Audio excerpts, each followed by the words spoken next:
سید مرتضی حسین قادری نے نماز جنازہ پڑھائی جن کا مزار مبارک ادھونی کرنول میں ہے.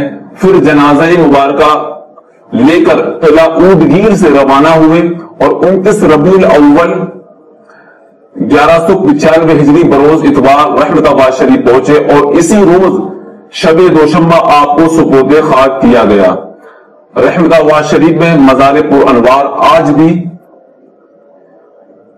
رحمت و انوار کی بارش ہو رہی ہے. آپ کا عرس شریف شہنشاہ جنوب ہند حضرت سید خواجہ رحمت اللہ نائب رسول کا سالانہ عرس شریف کا آغاز 21 ربیع الاول کو ہوتا ہے اور 27 تاریخ کو اختتام پذیر ہوتا ہے. ایک سبز پرچم آستانے پر لہرایا جاتا ہے جو کہ تقاریب عرس کے آغاز کا اعلان ہوتا ہے اور 26 ربیع الاول کو یوم چراغا اور 27 ربیع الاول کو فاتحہ خوانی قرآن خوانی ہوتی ہے اور دوران عرس پانی اور بجلی اور صحت عامہ کا خاص خیال رکھا جاتا ہے اور زائرین کی آمد و رفت آنے جانے کے لیے آندھرا پردیش کے علاوہ دوسری ریاستوں کی جانب سے بھی خصوصی عرس بس سروس شروع کی جاتی ہے. تو جیسا کہ آپ نے دیکھا کہ میرے فرینڈ نے آپ کو ساری چیزیں بتا دی ہیں سرکار کے بارے میں جو مختصر سی جانکاری دی ہے. اور اگر آپ کو یہ ویڈیو اچھی لگی ہو تو ویڈیو لائک کر دیں اور اپنے فرینڈس کے ساتھ شیئر کر دیں زیادہ سے زیادہ.